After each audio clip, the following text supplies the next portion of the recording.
regulations. Now, we have kind of a slavery situation.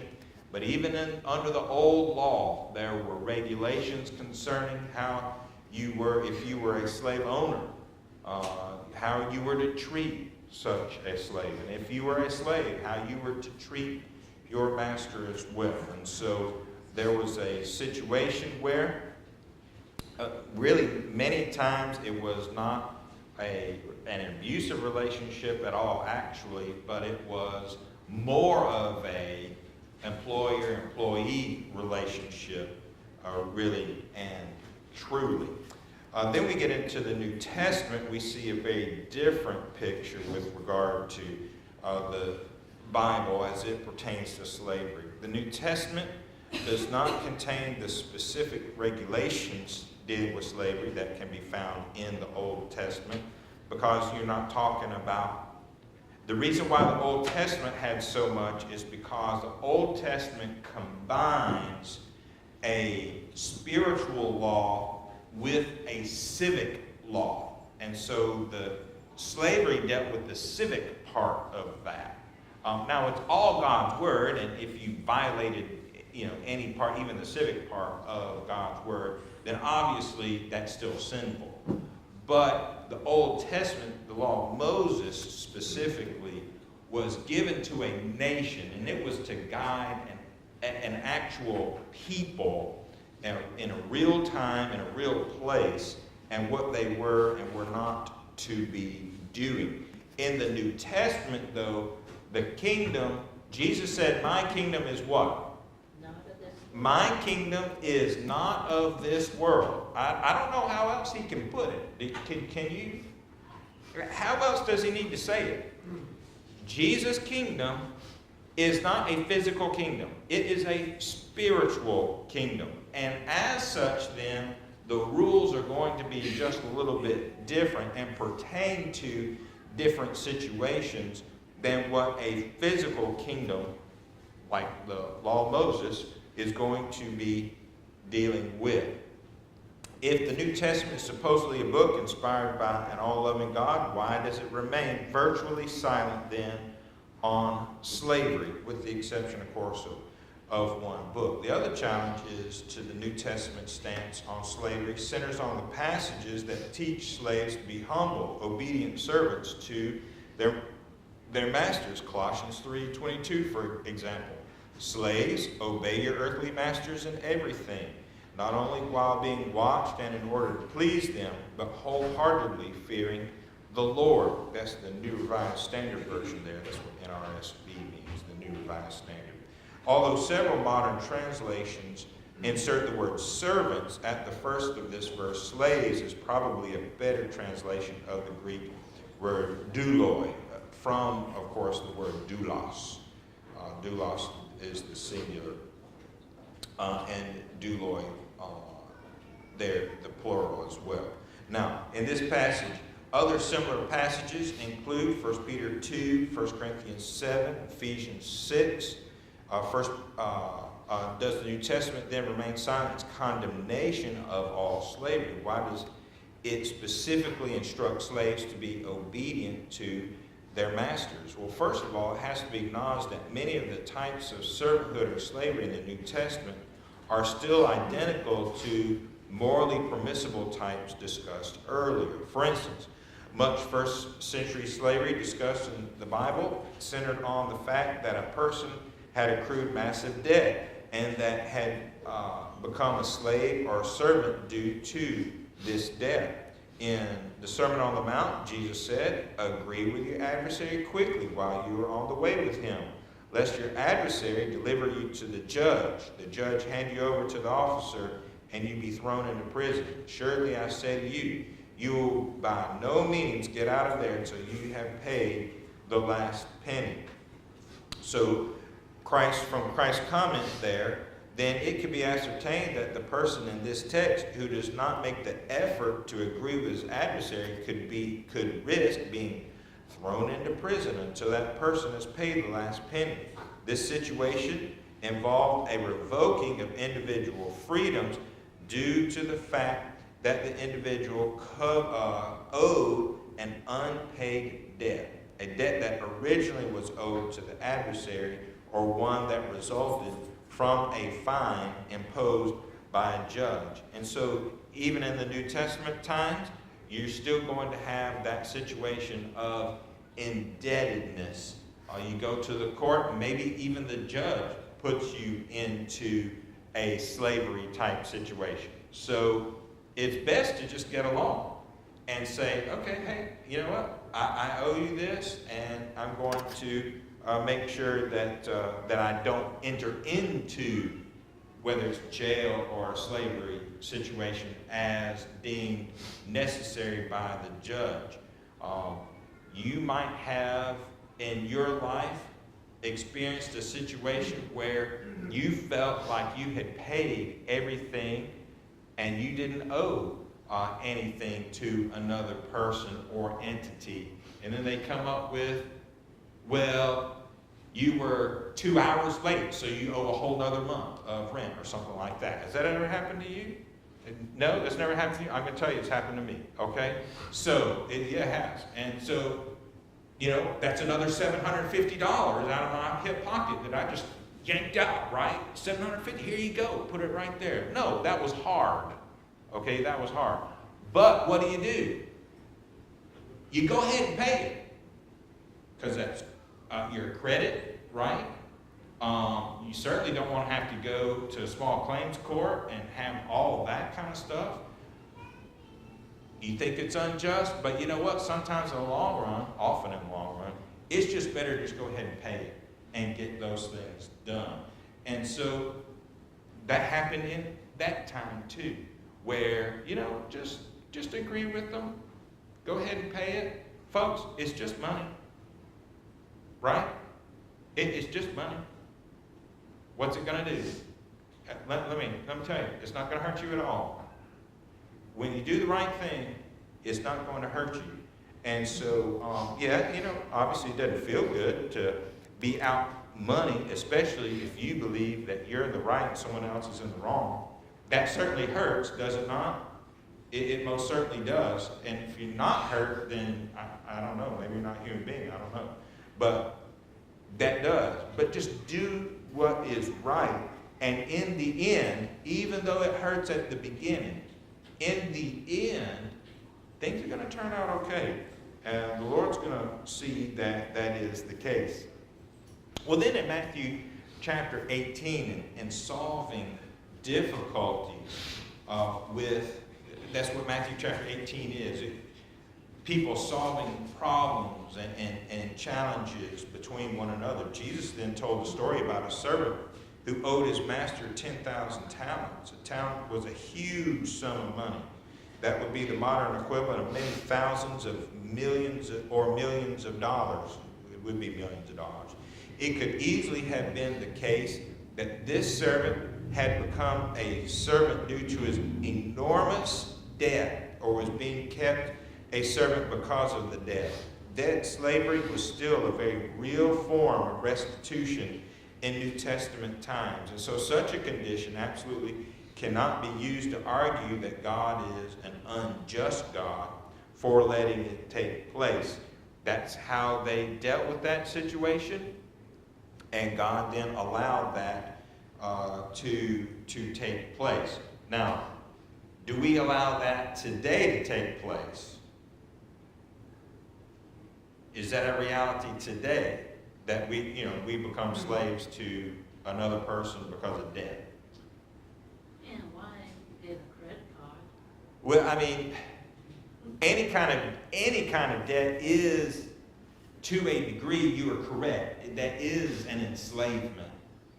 That certainly is the case. But, are we going to be living with someone and working for them to pay off that debt? In other words, the only income we are receiving is an income to pay the debt off. Essentially, that's, what we're talking about. We don't do that today. Yes? There's a bunch of companies that try to get you out of debt from the IRS. Oh yeah, there's a lot of they make a business out of trying to get you out of debt, especially the IRS. That's exactly right.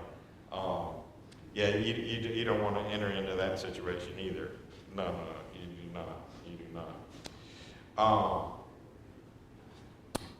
It's a false notion then that God condones something just because he mentions it without an immediate condemnation of it in the surrounding verses.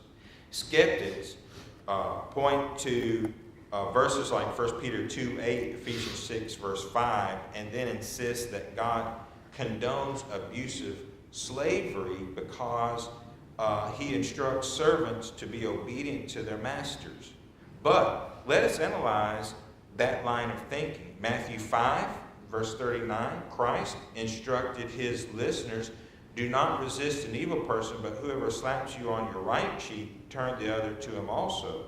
Because Jesus told his listeners to be kind and turn the other cheek, does that mean that he condones the actions of the one who did the slapping? Now that's a good question, isn't it?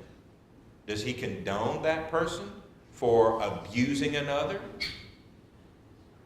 That's not what he's talking. That's not to whom he's talking. He's talking to the one that is receiving the abuse, not the one giving the abuse. And so that's what we have to understand, is that when God is coming at something from a specific perspective, that does not mean that he has to follow that up immediately from the other perspective. That doesn't mean that he's unjust for doing so. Nor does it mean that he condones the other side either. Okay? So we have to be very careful about how we come at the scriptures of, okay, does he actually allow, does he condone this? Or is he saying, okay, this is just a reality of the situation? All right?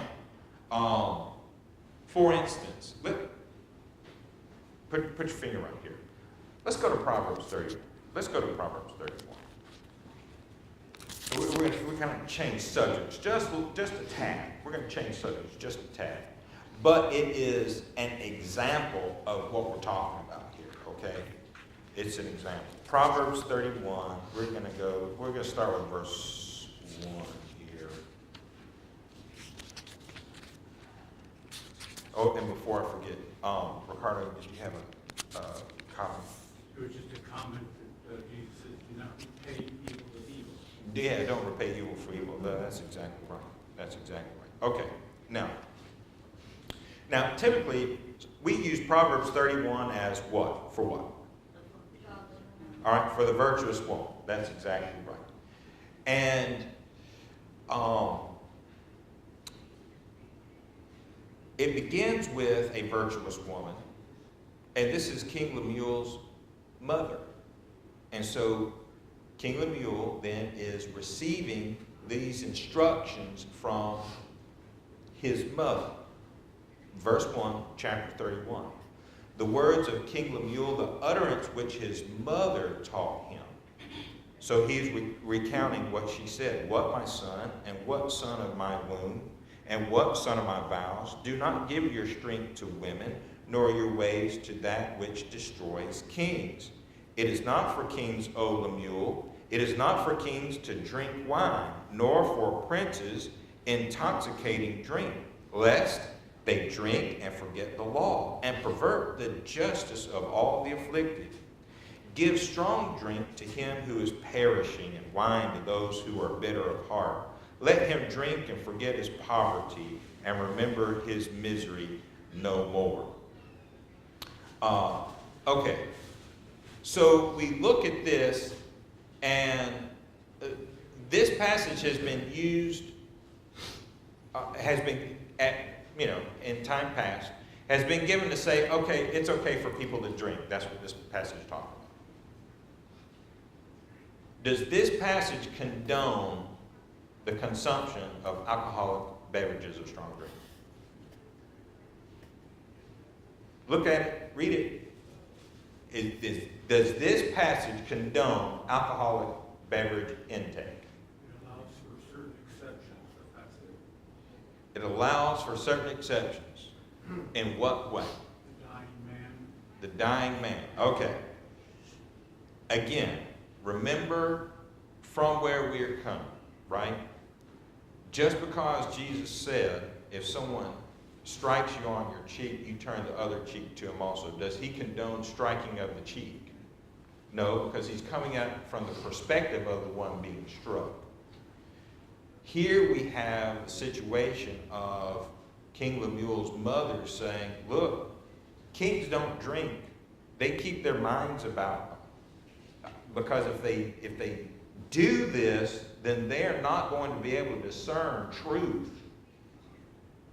Instead, you know who drinks? People who are about to perish, about to die, people who have lost someone, people who are basically in depression, right? Those are the people that drink, not kings. Here's the situation. This is not this is not saying, and this is not an exception to, okay, these are the people that can drink. That's not what, because that's not what she's talking about here. What she's talking about actually is the opposite. Don't do it. Because you want to keep your wits about you. And so, what is going on here with verse 6 and 7 here, what she's saying here is that you don't do that if you could just give that to other people who are in distress or whatever. And of course, he's not going to actually do that, right? Because that's not her point. She's actually not really talking about that. She's saying this is a reality. This is who does it.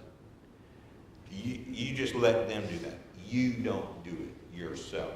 And so it's just from his perspective as the king, not to prefer justice. This is not a condoning of drinking alcoholic beverage. It just is not. Yes, ma'am? To me, it kind of sounds like when your parents are telling you not to do something when you're younger. Right. Like, oh, or if they jump off the bridge, are you going to do it? Right. Obviously, they don't want you to jump off the bridge, and they'll say, well, if your friends are going to do it, let them do it. Not saying your friends should jump off the bridge. Right. But if they're going to do it, they're going to do it, but not you.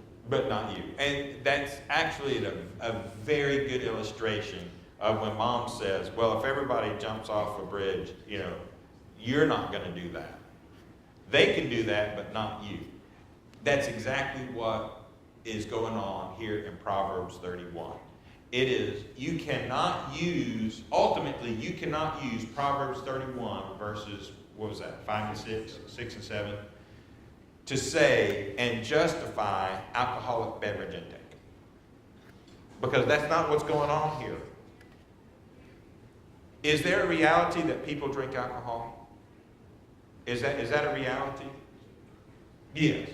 As a matter of fact, as a Christian, you can hardly be a part of just about any secular situation where there is not alcoholic beverage.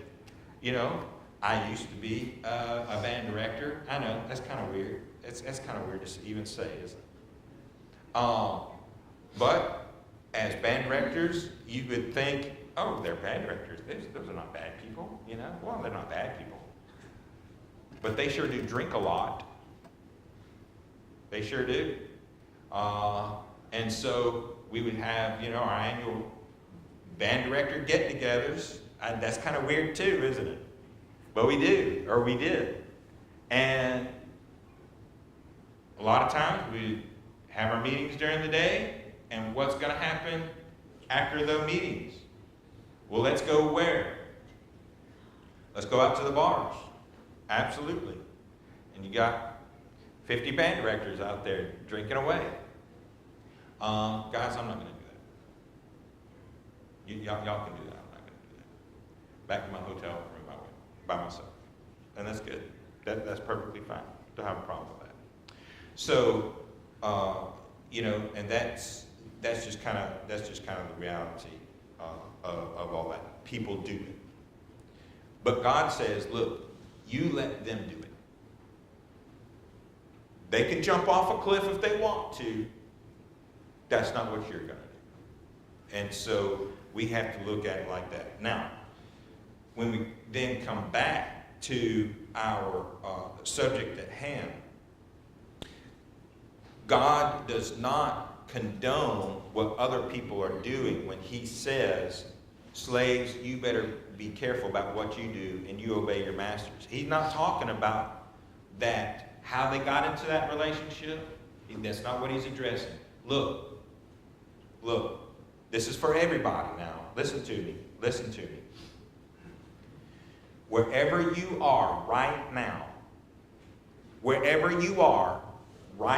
in your life, I don't care what happened 5 minutes ago.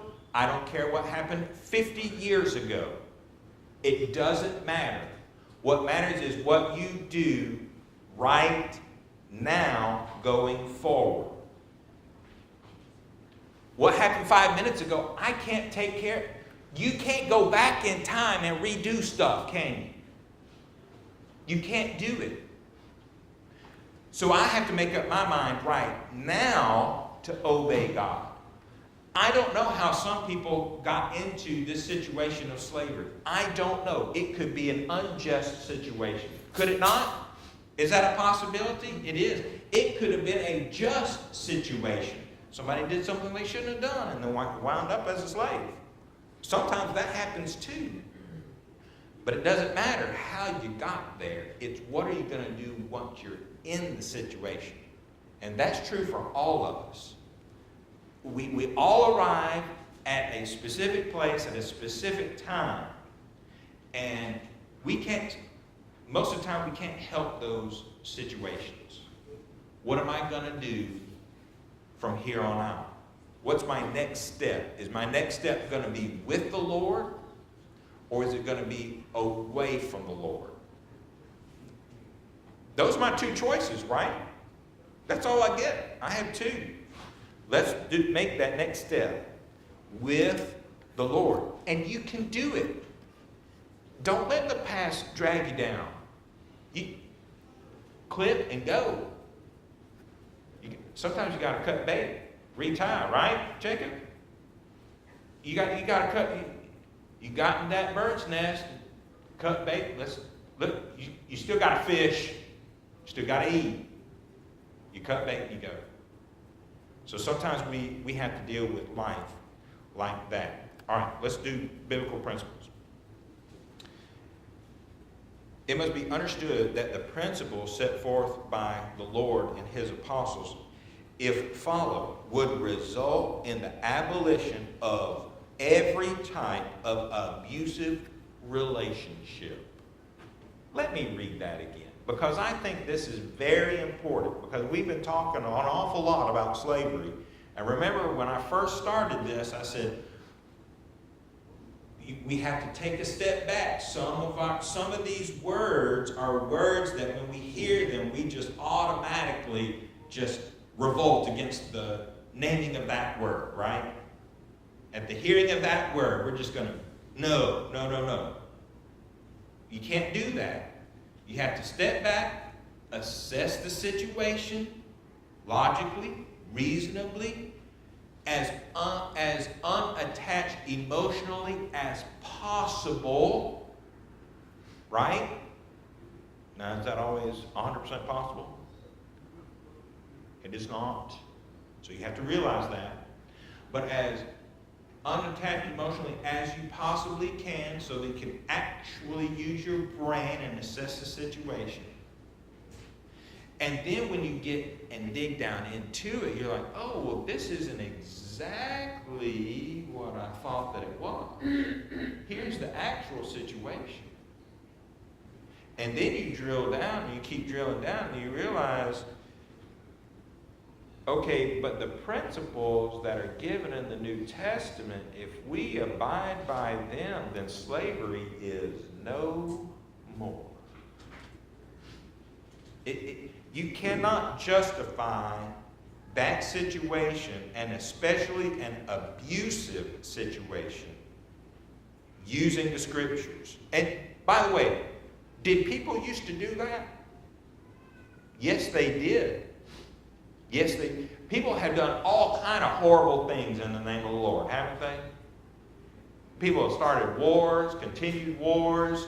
Our subject for the past number of weeks, slavery.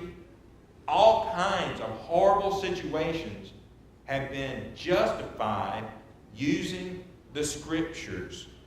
Kings abusing his subjects, abusing his authority.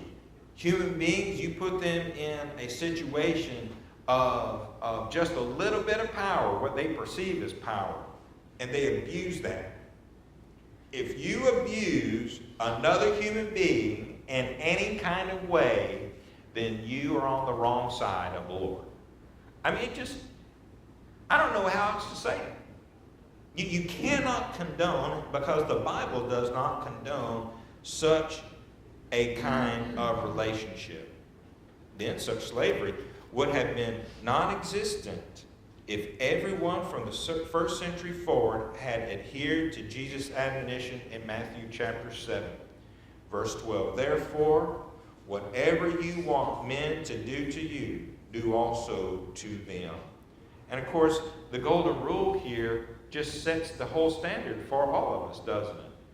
And if we want other people to be kind and courteous and respectful of us, then guess what we ought to be to others? We ought to be kind, courteous, and respectful. Finally, all of you be of one mind, having compassion for one another. Love as brothers, be tender-hearted and courteous. Now this brings me back to my question from last week. I asked a question. Is it possible for an owner-slave relationship to be beneficial in a defensive kind of way? I asked that question. What do you think? What do you think? Is that a possibility?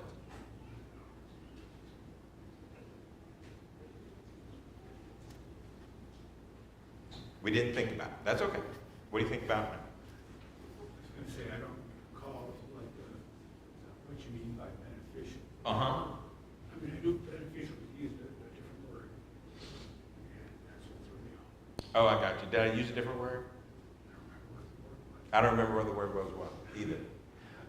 Beneficial, mutually beneficial.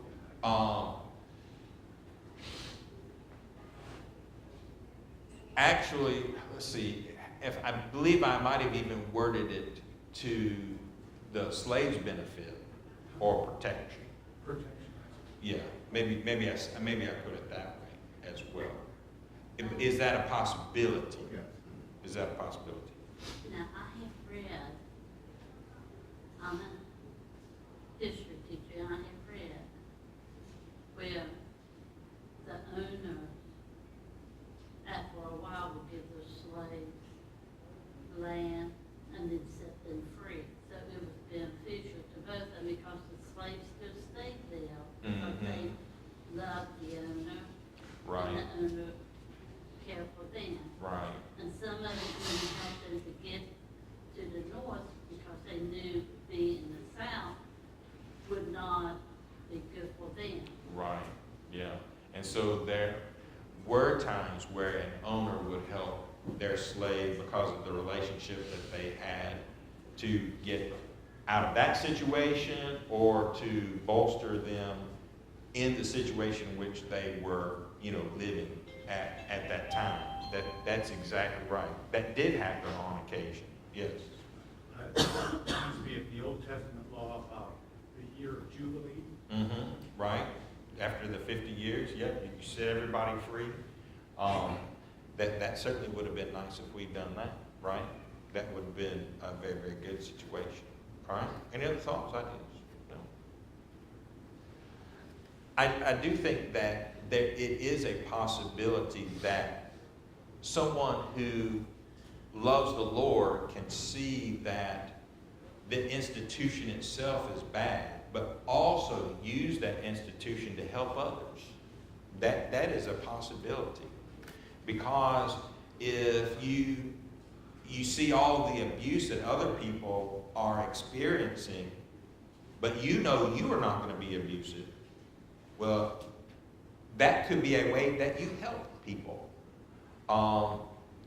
You might see where families are being ripped apart because of this scenario, right? And where they're not, in this, I don't know about other countries in slavery, but I know about this country in slavery, that they didn't care about husbands and wives and children, did they? They would just divide families, with zero regard for marriage and things of that nature. But yet there were some who looked at that and they actually went above and beyond to keep families together. There were some that did that. See, they were trying to protect. Now, that doesn't mean, again, that's a certain perspective, isn't it? Does that mean that the institution is right? No, no. The institution should never have been. It just should not have, you can't justify that. But when you're in a reality, okay, what do I do with my reality? I'm going to do the best that I can in the situation that I am in and help others. So there might be occasion where a Christian could actually protect others in that situation. Whether it's helping them get to another location, or if that's not possible, keeping families together, and helping them out in that way and protecting. So, unfortunately, that didn't happen nearly enough, did it? That did not happen nearly enough. Because people, more often than not, are going to abuse their role and abuse their power. And that certainly is an unfortunate situation. Now, Myron? Yes, ma'am. I would think in some cases that the mutual beneficiary to each other would be food and housing in exchange for labor. Okay. People may not have any food or housing Oh, right. on their own, Right. but. But they entered that relationship so that they could have food and housing. Right. Yeah, absolutely. That's what I'm trying to Well, in this country, unfortunately, when you have that institution for so long, and people were brought, from, maybe they were brought from Africa here, and, then on down,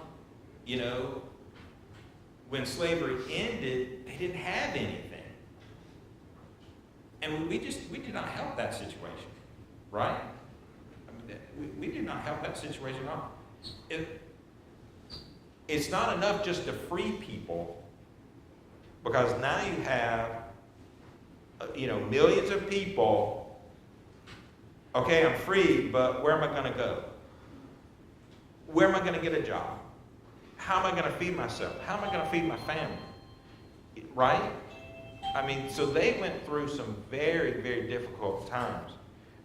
In Alabama, I don't know about other places, but I do know about Alabama because I lived there. I went to a bunch of these places. The federal government back in that day did give some former slaves land. And they were actually able to, go on that land, build houses and cultivate that and basically have a life. And if I'm not mistaken, I could be mistaken, as long as they and their descendants live on that land, they don't have to pay taxes on that land. And it's theirs forever, in perpetuity. And so there are several counties, a number of counties in the state of Alabama at least. Again, I don't know about other states, but I know in Alabama. There are several counties, I'm going to say 20, where the majority of the people actually live in the country, not in the towns. And actually, those who were former slaves are actually in the county and are landowners, and those who are kind of transplants or whatever, they live in the cities, and they live in the apartment buildings. Like that. Anyway, it's just kind of neat. It's just a little neat history. But we're very glad that situation no longer exists. It didn't need to exist in the first place. But it did, right? But it's not about going back. It's about, okay, well, what do we do now? How do we go forward from here? That was a reality then. I'm not going to judge those people back then. What's the use? It's not going to do anybody any good. Let's make sure it doesn't happen again. Can we do that? And anyway, I'll get to stuff I shouldn't be getting into after that. All right, one last comment. We got to go. That's right. It's just, if those of us those who do not study history are doomed to repeat it. That's the thing. Those who do not study history are doomed to repeat it. But if we don't want to go back there. And we don't need to be instituting policies and taking God out of things, because if we do that, that's exactly where we will wind up. Right back there again. We don't need to do that. All right. Thank you very much for your comments this morning. And we will continue our study next time. And we're going to take just a short break. We'll talk, and I'll come back and work with our God.